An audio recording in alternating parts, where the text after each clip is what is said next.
जय श्री राधे दोस्तों, केपी की वाणी चैनल में आपका स्वागत है। माता रानी का आशीर्वाद पाने हेतु कमेंट में जय माता दी अवश्य लिखे।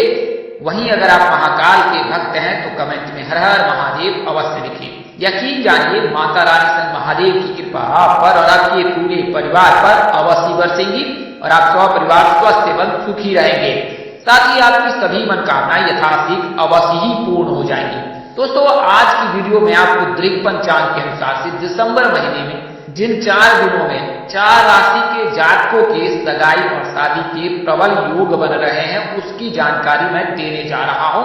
तो आप वीडियो को अंत तक अवश्य देखिएगा। इसमें आपको विवाह मुहूर्त की तिथि भी बताऊंगा। इसके अलावा मैं आपको केपी की वाणी की सेवाओं के बारे में बताऊंगा, उसके बारे में विस्तार से बताऊंगा। इसके अलावा राशि के बारे में बताऊंगा जिनके योग बन रहे हैं और उनकी शादी किस नाम से हो सकती है, किस दिशा में हो सकती है, कितनी दूरी पर हो सकती है, उसके जीवन साथी का रंग रूप स्वरूप स्वभाव कैसा हो सकता है, यह सभी जानकारी आपको बारी बारी से विस्तार से दी जाएगी। अगर आप कोई सलाह अथवा परामर्श देना चाहते हैं तो अवश्य दें। आपके सलाह और परामर्श का मुझे बेसब्री से इंतजार रहता है। तो आइए वीडियो में आगे बढ़ते हैं। तो केपी की वाणी एक ऐसा चैनल है जिस पर केवल और केवल विवाह संबंध की जानकारी दी जाती है और यह जानकारी आपको पूर्ण रूप में सत्य दी जाती है, क्योंकि ग्रह दशा के आधार पर आपको यह जानकारी दी जाती है। इस पे कोई भी फेरबदल नहीं किया जाता है और विभिन्न ज्योतिषों के आधार पर, ज्योतिष शास्त्रों के अध्ययन के आधार पर आपको यह जानकारी मैं पहुंचा रहा हूं। तो अगर आपकी शादी में अड़चने आ रही है, शादी तय होने के बाद टूट जा रही है, किसी न किसी वजह से व्यवधान आ रहा है, आप परेशान है, आपकी आयु 30 वर्ष से अधिक हो चुकी है, 25 वर्ष से अधिक हो चुकी है, इसके बावजूद भी कोई योग नहीं बन रहा है, अगर योग बन भी रहे हैं तो अचानक से टूट जा रहे हैं, तो ऐसा क्यों हो रहा है, इसके क्या कारण है, इसके निवारण क्या है, यह सभी जानकारी आपको इसमें दूंगा। आपको बता दें कि अगर आपने ज्योतिष से सलाह ली, कई ज्योतिषों से सलाह ली, इसके बावजूद भी आपके काम नहीं बन रहे, तो एक बार आप यकीनन केपी की वाणी से संपर्क कीजिए। आपको कुंडली बनाकर विस्तार पूर्वक जानकारी दी जाएगी कि आपकी शादी कब होगी, कहाँ होगी, कैसे होगी, किससे होगी, किस दिशा में होगी, कितनी दूरी पर होगी, किस नाम से होगी, किस राशि से करनी चाहिए, जीवन साथी का रंग रूप स्वरूप स्वभाव और उनका करियर कैसा होगा, आपका करियर कैसा होगा। अगर आप लव मैरिज करना चाहते हैं तो माता पिता की सहमति मिलेगी कि नहीं मिलेगी, ससुराल में घर द्वार कैसा होगा, सास ससुर का स्वभाव कैसा होगा, पति कितना पढ़ा लिखा होगा, पत्नी कितनी पढ़ी लिखी होगी। इसके अलावा संतान योग, राजयोग, धन योग, क्या जीवन साथी अमीर होगा, क्या जीवन साथी गरीब होगा, क्या जीवन साथी सरकारी नौकरी वाला होगा, क्या जीवन साथी प्राइवेट सेक्टर यानी कि निजी कंपनी में कार्यरत होगा, क्या जीवन साथी का अपना कोई कारोबार होगा, उसके घर द्वार कैसे होंगे, उनके माता पिताजी कैसे होंगे, घर के लोग कैसे होंगे, ये तमाम तरह की जानकारी जो है आप केपी की वाणी से कुंडली बनवाकर प्राप्त कर सकते हैं। आप दोनों ही माध्यमों से किसी एक माध्यम का चयन कर यह जानकारी प्राप्त कर सकते हैं। अगर आप लिखित में जानकारी पाना चाहते हैं तो आप संपर्क कर सकते हैं। वहीं अगर मौखिक जानकारी पाना चाहते हैं तो आपको टेलीफोन के जरिए संपूर्ण जानकारी दी जाएगी। आपकी शादी कब, कहां, कैसे, किससे, किस दिशा में, कितनी दूरी पर, किस नाम से हो सकती है, क्यों बात आ रही है, इसके कारण क्या है, क्या सर्व दोष लगा है, किस दोष लगा है, चंडाल योग लगा है, अंगारक योग लगा है, या फिर मंगल बली है, बुध शुक्र की युति है, गुरु शुक्र की युति है, या मंगल शुक्र की युति लग गई है, तो सभी तरह की जानकारी आपको पूर्ण रूपेण दी जाएगी। वहीं देशांतर यानी कि जो महादशा है किसकी चल रही है, किस महादशा में शादी करनी चाहिए, किस महादशा में शादी नहीं करनी चाहिए, किस महादशा के चलते आपकी शादी में बाधा आ रही है, तो यह सभी जानकारी आपको मिल जाएगी। इसके लिए मामूली शुल्क ली जाती है। आप 8521835670 पर संपर्क कर सकते हैं, 8521835670 पर। इसके लिए मामूली शुल्क ली जाती है, जिसे आप मेहनताना समझ सकते हैं। वहीं ऐसे जातक जिनकी शादी में अड़चने आ रही है और अड़चनों के पश्चात जो इनकी शादी तय हुई है, तो आपसे मैं कहना चाहूंगा कि एक बार अपनी कुंडली मिलान अवश्य करा ले और विवाह उपरांत वैवाहिक जीवन की जानकारी अवश्य ज्ञात कर ले। अगर आप वैवाहिक जीवन की जानकारी ज्ञात कर लेते हैं तो आपका जो वैवाहिक जीवन वो सुखमय बीत सकता है, क्योंकि अगर उसमें कोई दोष लगता है तो उसका निवारण अनिवार्य होता है और उस निवारण को कराने के पश्चात अगर आप में शुक्र बनते हैं तो विवाह उपरांत आपके वैवाहिक जीवन में किसी प्रकार की परेशानी नहीं आएगी। तो आप केपी की वाणी से संपर्क करें और अपनी कुंडली दिखाएं, कुंडली से विवाह की जानकारी ज्ञात करें। आपको यकीनन विश्वास होगा कि केपी की वाणी पर सत्य और सही जानकारी पूर्व से दी जाती है, दी जाती है रहेगी। तो आप केपी की वाणी से संपर्क कर सकते हैं। आइए वीडियो में आगे बढ़ते हैं। तो जैसा मैंने आपको बताया कि दिसंबर महीने में 4 दिनों में सगाई के योग हैं और वो उस तिथियों के बारे में विस्तार से बताता हूं, फिर उन राशियों के बारे में बताऊंगा। तो दिसंबर महीने में 2 दिसंबर यानी शुक्रवार के दिन विवाह मुहूर्त है। मुहूर्त काल जो है 7:30 प्रातः काल से अगले दिन 6:58 तक है। नक्षत्र उत्तर भाद्रपद है, रेवती है, तिथि दशमी एवं एकादशी है। दूसरा जो विवाह मुहूर्त है वो दिसंबर 7 का है। इस दिन बुधवार पड़ रहा है। शुभ विवाह मुहूर्त जो है प्रातःकाल 8 संध्या काल 8:46 से प्रातःकाल 7:01 तक है। दिसंबर 8 तक नक्षत्र रोहिणी है, जबकि तिथि पूर्णिमा है। यह दिन बेहद शुभ है। एकादशी का भी दिन शुभ है 2 तारीख का, और इसके अलावा 7 तारीख का भी दिन शुभ है। दिसंबर 8 गुरुवार का दिन है। मुहूर्त 7:01 से अगले दिन 7:02 दिसंबर 9 तक है। नक्षत्र रोहिणी है, मृगशिरा है, जबकि तिथि पूर्णिमा प्रतिपदा है। इसके अगले दिन यानी कि 9 दिसंबर के भी विवाह मुहूर्त है। तो 9 दिसंबर का दिन जो है शुक्रवार पड़ रहा है, और शुभ विवाह मुहूर्त 7:02 से दोपहर 2:59 तक है। नक्षत्र मृगशिरा है, जबकि तिथि प्रतिपदा एवं द्वितीया है। तो ये 4 दिनों में जो है सगाई के योग 4 राशियों के बन रहे हैं, उसके बारे में जानकारी अवश्य दूंगा। उससे पहले मैं आपको बता दूं कि अगर आपकी शादी में अड़चने आ रही है तो आप एक बार अपनी कुंडली अवलोकन अवश्य करा लें। कुंडली में 8 ग्रहों को 2 भागों में बांटा गया है। 4 शुभ ग्रह हैं और 4 अशुभ ग्रह हैं। शुभ ग्रह के रहने पर विवाह शीघ्र होती है, अशुभ ग्रह के रहने पर विवाह में देर होती है। तो बुध के रहने पर बुध, गुरु, शुक्र, रवि, चंद्र ये शुभ ग्रह माने गए। मंगल, राहु, केतु, शनि ये अशुभ ग्रह माने गए। तो शुभ ग्रह के रहने पर शीघ्र शादी हो जाती है, अशुभ ग्रह के रहने पर देर होती है।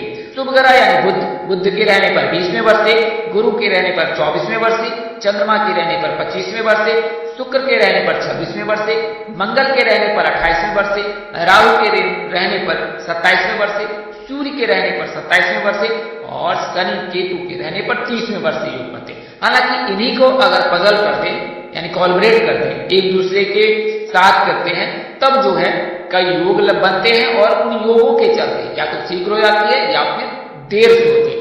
एक नहीं जमती है, गुरु और चंद्र इनकी भी एक साथ नहीं जमती है। तो ऐसी परिस्थिति में भी देर, राहु की उपस्थिति हो जाए तो फिर वो पितृ दोष से पीड़ित हो जाता है। गुरु के साथ अगर राहु केतु लग जाए तो फिर वो गुरु चंडाल योग बनता है। वहीं मंगल के साथ अगर गुरु केतु या राहु आ जाए तो फिर अंगारक योग लगता है। तो इन परिस्थितियों में जो जातक के विवाह में देर होती है, तो इसका आप अवश्य बारीकी से ख्याल रखें और किसी प्रकार ज्योतिष से अवश्य सलाह लें और सही सलाह लें। कई ऐसे जातक हैं जिन्होंने इससे पहले कई बार कुंडली दिखाई और अंततः बाद में उन्हें केपी की वाणी के बारे में पता चला और उन्होंने संपर्क किया है। अब तक हजारों ऐसे जातक हैं जिनको केपी की वाणी से लाभ हुआ है। उन्होंने कुंडली बनवाई है और उस कुंडली में मैंने जो दोष बताया, जो कारण बताया, उन दोषों का उन्होंने निवारण कराया है और उसके पश्चात वो कन्या सूत्र में बंधे हैं। केपी की वाणी एक ट्रांसपेरेंट ढंग से कार्य करता है, जिसमें किसी प्रकार का जो धनोपार्जन का जो है कोई भी सेगमेंट नहीं है। जो जानकारी होगी वो आपको स्पष्ट दी जाएगी और सही जानकारी दी जाएगी। हाँ, इसके लिए मामूली शुल्क अवश्य ली जाती है क्योंकि हमारी पूरी टीम इसके साथ जुड़ी हुई है। तो आप खुद समझ सकते हैं कि अगर कोई दिन भर कार्य करता है तो उसे मेहनताना अवश्य मिलना चाहिए। तो आप केपी की वाणी से संपर्क करें और ट्रांसपेरेंट ढंग से आप सही जानकारी अवश्य ज्ञात करें। अब धनु राशि के जातकों के जीवन में उजाला होने वाला है।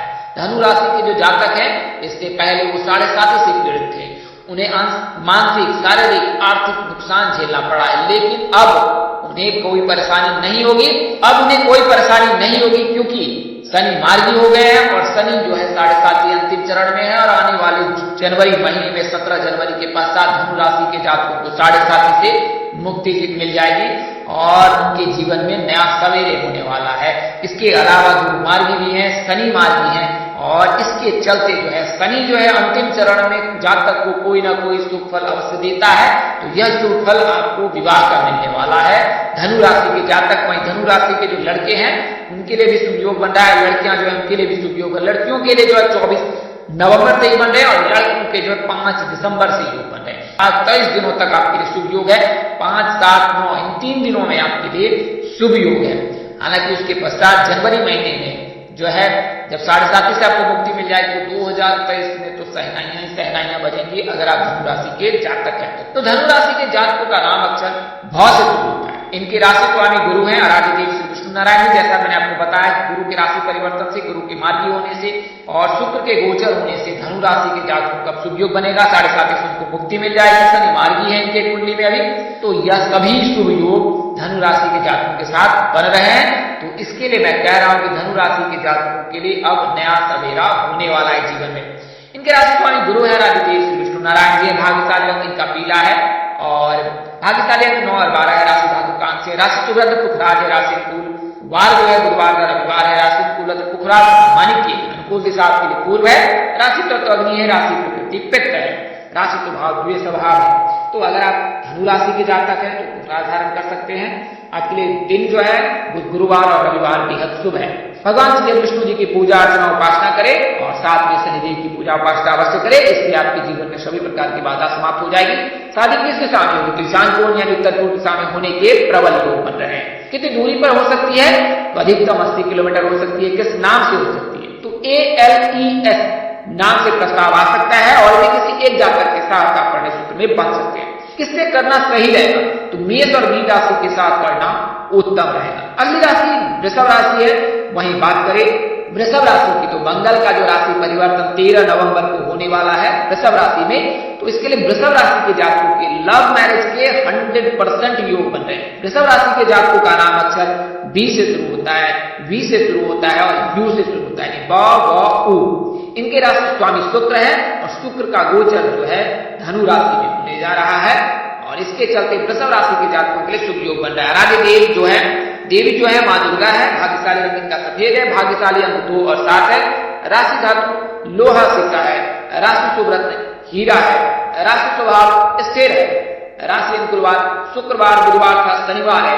राशि अनुकूल रत्न हीरा पन्ना तथा नीलम है। अनुकूल दिशा के लिए दक्षिण पश्चिम है। राशि तत्व पृथ्वी है। राशि प्रकृति वायु है। शादी किस दिशा में होगी? वृषभ राशि के जातकों के दक्षिण दिशा में अधिकतम दूरी 100 किलोमीटर हो सकती है। विवाह प्रस्ताव PGSTH नाम से आ सकता है और इनमें से किसी एक जातक के साथ आप प्रणय सूत्र में बन सकते हैं। किससे करना सही रहेगा? तो मकर राशि के साथ विवाह करना आपके लिए सही रहेगा। बात करें वृषभ राशि के जातकों के मकर राशि से, तो मकर राशि के जातकों के भी योग बन रहे हैं और ऐसा योग क्यों बन रहा है? तो आपको बता दें कि मकर राशि में जो शनि मार्गी हो गए और शनि जो है 7.5 जो है अंतिम चरण में है और मैंने अभी पूर्व में ही बताया कि जब 7.5 अंतिम चरण में होता है तो जातक को कोई ना कोई शुभ फल अवश्य प्राप्त होता है और यह शुभ फल आपके विवाह के सगाई के हो सकते हैं। तो मकर राशि में जो है 7.5 का अंतिम चरण है और 17 जनवरी के बाद जब शनि मकर राशि से निकलकर कुंभ राशि में आ जाएंगे तो फिर मकर राशि के जातकों के लिए और भी प्रबल योग बनेंगे। लेकिन वर्तमान समय में शनि के मार्गी होने से और अंतिम चरण चलने से मकर राशि के जातकों के लिए शुभ योग बना रहा है। तो मकर राशि के जातकों का नाम अक्सर जौ से शुरू होता है। इनके राशि स्वामी शनि है और आदिदेव भगवान शिव जी है। भाग्यशाली रंग इनका आसमानी है। भाग्यशाली अंक 10 और 11 है। राशि धातु लोहा चांदी है। राशि शुभ रत्न नीलम है। राशि स्वभाव चर है। राशि अनुकूलवार शनिवार बुधवार तथा शुक्रवार है। राशि अनुकूल हीरा पन्ना सन नीलम है। अनुकूल दिशा दक्षिण है। राशि तत्व वायु है जबकि राशि प्रकृति पृथ्वी है। तो पश्चिम दिशा में मकर राशि के जातकों के प्रबल योग बन रहे हैं। बात करें दूरी की, तो अगर मकर कुंभ इसके अलावा मेष तुला है तो 200 किलोमीटर हो सकता है। वहीं इसके अलावा अगर कन्या वृषभ कर्क वगैरह है तो फिर 80 किलोमीटर और वहीं सिंह है तो 90 किलोमीटर। बात करें नाम की, तो PRVSD इन नामों से प्रस्ताव आ सकता है। उनमें से किसी एक जातक के साथ आप प्रणय सूत्र भी बन सकते हैं। मिथुन राशि के जातकों से विवाह करना मकर राशि के जातकों के लिए श्रेष्ठकर कहा जाता है। हालांकि एक बार आप विवाह से पूर्व कुंडली मिलान अवश्य करा लें। अगर कुंडली मिलान में किसी प्रकार का कोई दोष लगता है तो इसका निवारण कराने के पश्चात ही प्रणय सूत्र में बंधिएगा, अन्यथा आपको लाइफ टाइम यानी पूरी जिंदगी भर आपको परेशानियों का सामना करना पड़ सकता है। तो अगली और अंतिम राशि तो यूनिवर्सल ट्रूथ है कि वर्तमान समय में तो इसके चलते जो है इनके विवाह जो है उत्तर पूर्व दिशा में होने के योग बन रहे हैं। बात करें नाम की, तो SGB नाम से प्रस्ताव आ सकता है और इनमें से किसी एक जातक के साथ आप प्रणय सूत्र में बन सकते हैं। वहीं मेष राशि के साथ कुंभ राशि के साथ आपके लिए रिश्ता सही रहेगा। तो दोस्तों ज्योतिष पंचांग के अनुसार से आपको यह जानकारी दी गई है। हमारा उद्देश्य में आपको सूचना पहुंचाना था। सही जानकारी प्राप्त कर सकते हैं क्योंकि व्यक्ति विशेष पर यह जानकारी निर्भर नहीं करता है। व्यक्ति विशेष की कुंडली में ग्रह दशा परिवर्तित हो सकते हो, उसमें अंतर हो सकता है। इसका आप अवश्य ख्याल रखें। अगर जानकारी देने में अपनी अनुरोध यानी मुझसे कोई गलती हो गई हो तो कृपया मुझे क्षमा कर दीजिएगा। मेरी कोशिश आपको सत्य और सही जानकारी देने की रहती है। आप केपी की वाणी से बने रहें। अगर आपको चैनल के कार्यक्रम पसंद आए हैं तो चैनल को सब्सक्राइब कर लें, साथ ही बेल आइकन को प्रेस करना ना भूलें। माता रानी की कृपा से आपके चेहरे पर हमेशा मुस्कान बनी रहे। आप सब परिवार स्वस्थ एवं सुखी रहे। आप जहां रहे मस्त रहे, स्वस्थ रहे, व्यस्त रहे। माता रानी का कृपा बरसती रहे। परमपिता परमेश्वर आपको सद्बुद्धि, सत्मार्ग और आगे बढ़ने की शक्ति दे।